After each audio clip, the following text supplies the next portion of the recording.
వస్తుంటది. త్వరలో big boss కి వెళ్ళే ఛాన్స్ ఉందంటే కదా వంశీ.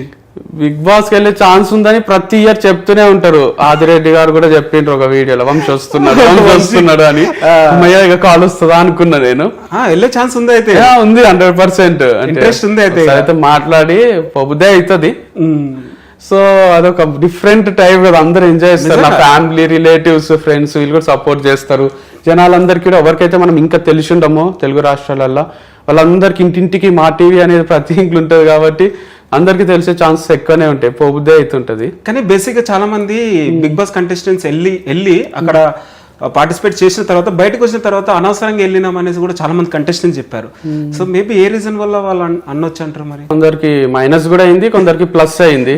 హర్యానా ప్లస్ అయింది అనిపిస్తుంది, మహబూబ్ కి. అంటే నాకు తెలిసి ఎలాంటి ఫాలోయింగ్ లేకుండా లో ప్రొఫైల్ నుంచి వెళ్తే కొంచెం హై ప్రొఫైల్ వచ్చే ఛాన్స్ ఉందేమో, హై ప్రొఫైల్ నుంచి లో ప్రొఫైల్ కి వచ్చినట్టు అనిపిస్తుందేమో అని నా థింకింగ్. అంటే కొందరికి మైనస్ అయి ఉండొచ్చు, బాబు గోగినేని ఇలాంటి వాళ్ళకు. లేకపోతే మరి ఇంకెవరు గుర్తొస్తలేరు కానీ ఆదర్శ్, ప్రిన్స్ వీళ్ళకి కూడా మరి అవకాశాలు ఉన్నాయో లేదో తెలియదు. అట్లా అయ్యే ఛాన్సెస్ కూడా ఉంటాయి. కానీ నాకైతే ఏం తెలియదు. అంటే నాకు ఇప్పుడు వెళ్ళినామా చేసినామా వచ్చినామా అన్నట్టు దాని వల్ల బెటర్ కావచ్చు, వర్షానికి ఏం లేదనిపిస్తుంది. నథింగ్ టు లూజ్ స్టేజ్ లో ఉన్నట్టు అనిపిస్తుంది నాకు. బికాస్ ఏం చేసినా జడ్జ్ చేస్తారు, ఇంకా అది పోయినందుకు అట్లీస్ట్ జనాల కన్నా తెలుస్తుంది కదా. మీకు ది బెస్ట్ సీజన్ అంటే ఏది నచ్చింది బాగా? లైక్ నాకు కౌశల్ ది మస్త్ సెకండ్ సీజన్, కౌశల్ ఆర్మీ అది ఒకటి ఫుల్ చూసిన. దాంట్లో కిరీట్ తో ఒక ఇన్సిడెంట్ చూడండి, కళ్ళల్లో ఏమో వేస్తుంటే అగ్రెసివ్ గా రియాక్ట్ అవుతాడు. అక్కడ నుంచి యునానిమస్ గా కౌశల్ ఆర్మీ అని అసలు ఏ వీక్ కూడా డౌట్ ఉండకుండే, కౌశల్ పోతాడు అనే డౌటే ఉండకుండే. లాస్ట్ కూడా అట్లనే గెలిచిండు, అదొకటి బాగా అనిపిస్తుంది. అండ్ సన్నీ కొంచెం నార్మల్ గా వచ్చిండు కానీ మస్త్ హైలైట్ బిగ్ బాస్ అయిపోయిండు. అండ్ రీసెంట్ గా కళ్యాణ్ పైన కూడా అసలు ఎక్స్పెక్టేషన్స్ లేకుండే స్లోగా స్టార్ట్ చేసిండు, ఎక్కడికో పోయి అయిపోయిండు కదా, మంచిగా అనిపిస్తాయి ఇవన్నీ. రాహుల్ సిప్లిగన్స్ కూడా ఫస్ట్ ఒక ఎపిసోడ్ చూసిన, పక్కా అవుతాడు అనిపించింది చూస్తే, యాటిట్యూడ్ అది అయిపోయిండు. సో ఫస్ట్ సీజన్ హోస్ట్ గా ఎన్టీఆర్ చేశారు, సెకండ్ సీజన్ నాని చేశారు, అండ్ మిగతా అన్ని సీజన్స్ నార్జనార్ చేశారు. ఎట్లా అనిపిస్తుంది, ఏం చెప్తారు దానిపైన? మస్తు అనిపిస్తుంది, చాలా కష్టం. ఎవరు హోస్ట్ బాగుంటది మీకు? ఎన్టీఆర్ ది మంచిగా అనిపిస్తుండే, తిడుతుండే అన్న అన్న అంటుండ్రి వీళ్ళందరూ.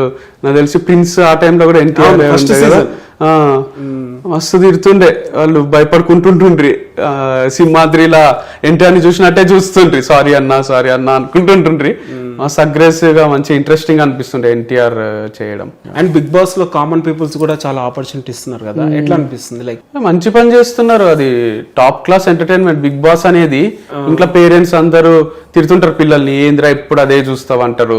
చాలా మందికి బిగ్ బాస్ చూస్తావా నువ్వు అని ఎక్కిరిస్తారు, కొందరు చూడని వాళ్ళు. అంటే దాంట్లో లైఫ్ ఉంటది, ఒక పర్సన్ 24 hours చూపిస్తే దాంట్లో ప్లస్లు మైనస్లు అన్ని చూపిస్తే ఎట్లుంటాడు, మైండ్ సెట్ ఎట్లుంటది. కొట్లాడినప్పుడు కూడా మనం చూస్తుంటాం వాళ్ళ కొట్లాట.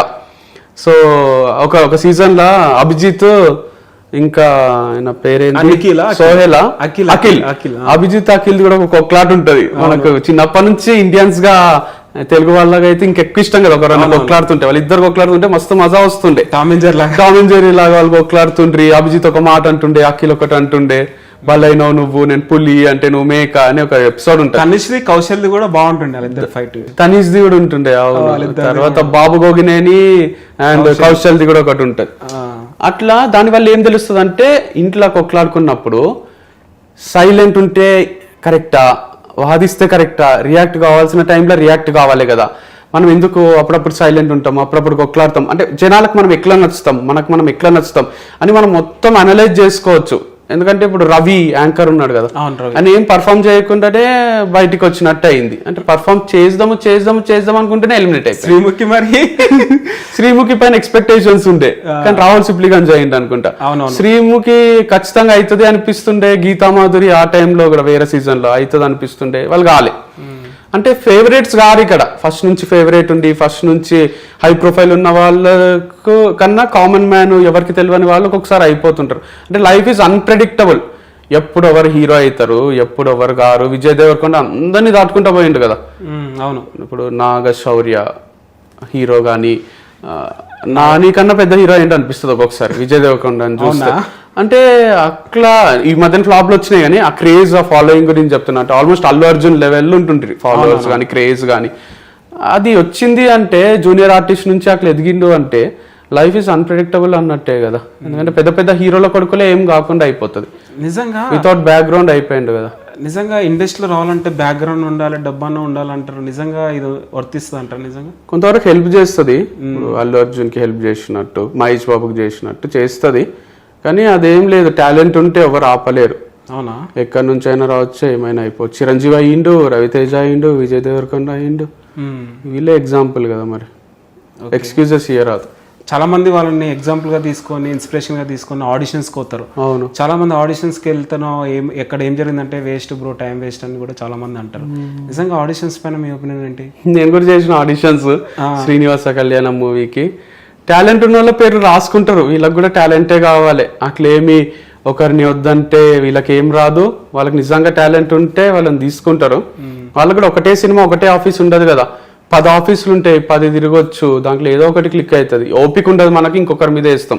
కాలేజ్లో కూడా అదే చేస్తారు. జాబ్ రాకుంటే వాడు హెచ్ఆర్ వేస్ట్ గాడు ఉన్నాడు, అట్లా ఎవరైనా క్వశ్చన్లు అడుగుతారు, నా రెజ్యూమే నచ్చలేదంట వానికి, నా ఆఫీస్ నచ్చలేదంట అని వాళ్ళ మీద వేస్తాం. కానీ ఎక్స్క్యూజెస్ ఈజీ ఇవ్వడం. సాధించాలనుకున్న వానికి, టాలెంట్ ఉన్న వాడిని ఎవరు ఆపలేరు. అండ్ లైక్ ఫ్రెండ్స్ మధ్యలో కావచ్చు, రిలేషన్స్ మధ్యలో కావచ్చు, మ్యారేజ్ మధ్యలో కావచ్చు, క్యాస్ట్ ఫీలింగ్ ఎక్కువ చూపిస్తుంటారు. సో ఓవరాల్ గా క్యాస్ట్ మీద మీ ఒపీనియన్ ఏంటి? క్యాస్ట్ మీద చిన్నప్పటి నుంచి ఫస్ట్ కొన్ని ఇయర్స్ నాకు కూడా ఉంటుండే. రెడ్డి అంటానే అరే రెడ్డి ఉన్నాడు వీడు, అభిలాష్ రెడ్డి ఇంతనే ఎక్కువ ఉండొచ్చా, ఏ ఉండడం కరెక్ట్ ఏమో. అందరినీ చూస్తుంటాం కదా ఊర్లో కూడా, నమస్తే పటేలా ఇట్లా అంటుంటే హో ఇట్లా నా క్యాస్ట్ ఇట్లా. తర్వాత అసలు అది ఏం కిక్కియలే నాకు. అంటే ఏ క్యాస్ట్ అని కాదు, క్యారెక్టర్ ఇంపార్టెంట్. క్యాస్ట్ కన్నా అనిపించి అందరితో ఉంటుంటే తిరుగుతుంటే మజానే వస్తుంది. ఇప్పటికీ కూడా ఎవరన్నా ఎప్పుడన్నా టాపిక్ మాట్లాడుతుంటే అసలు డైజెస్ట్ కాదు నాకు. సో నార్మల్ క్యాస్ట్ ఒక పిల్ల నచ్చిండే నాకు. ఇంట్లో కూడా చెప్పిన ఆ పిల్లని చేసుకుంటా నేను అంటే, అవునారా వాళ్ళు వేరే క్యాస్ట్ ఏమో కదా అంటే, ఏం కాదు నాకు నచ్చింది నేను చేసుకుంటా అంటుంటే. అంటే అట్లా ఏమి ఉండకుండా అసలు క్యాస్ట్ ఏముంటుంది అనిపిస్తుంది. సో అది అట్లా డివైడ్ చేసిండ్రు. కానీ one day we all will be one అనిపిస్తుంది నాకు. అదంతా తీసేయాలి. ఇప్పటివరకు జరుగుతున్నాయి క్యాస్ట్ ఫీలింగ్స్ మస్తు జరుగుతున్నాయి. అస్సలు ఒప్పుకోరు. పెళ్ళి అంటే అయితే ఇక పగ ప్రతీకారం తీర్చుకోబుద్ది అవుతుంది. వాళ్ళ అన్నలకు వాళ్ళకి తక్కువ క్యాస్ట్ వాళ్ళని పెళ్లి చేసుకుంటే, ఆడపిల్ల అయినా మగపిల్లడైనా ఫస్ట్ వాళ్ళని చంపే బుద్ధి అవుతుంది. ప్రాణం తీసేసినా సరే పరువు ఇంపార్టెంట్ అనిపిస్తుంది. అంటే ఉంటదేమో లోపల, కానీ అది కరెక్ట్ సొల్యూషన్ కాదనిపిస్తుంది నాకు. ఒప్పుకోకుంటే పోని వాళ్ళది వాళ్ళు బతుకుతారేమో వదిలేసేయాలి అంతేగాని ఆ పగని లోపల పెట్టుకొని కొందరు సూసైడ్ చేసుకొని చచ్చిపోతారు, కొందరు వాళ్ళనే చంపేస్తారు. దానివల్ల ఏమొస్తుంది? మనం ఇంకా ప్రోగ్రెస్ కాకుండా వెనకాకే వెళ్ళిపోతాం కదా. సో కొంచెం ఆలోచించాలి. లవ్ అనేది, ఫ్రెండ్షిప్ అనేది క్యాస్ట్ చూసుకొని పుట్టది.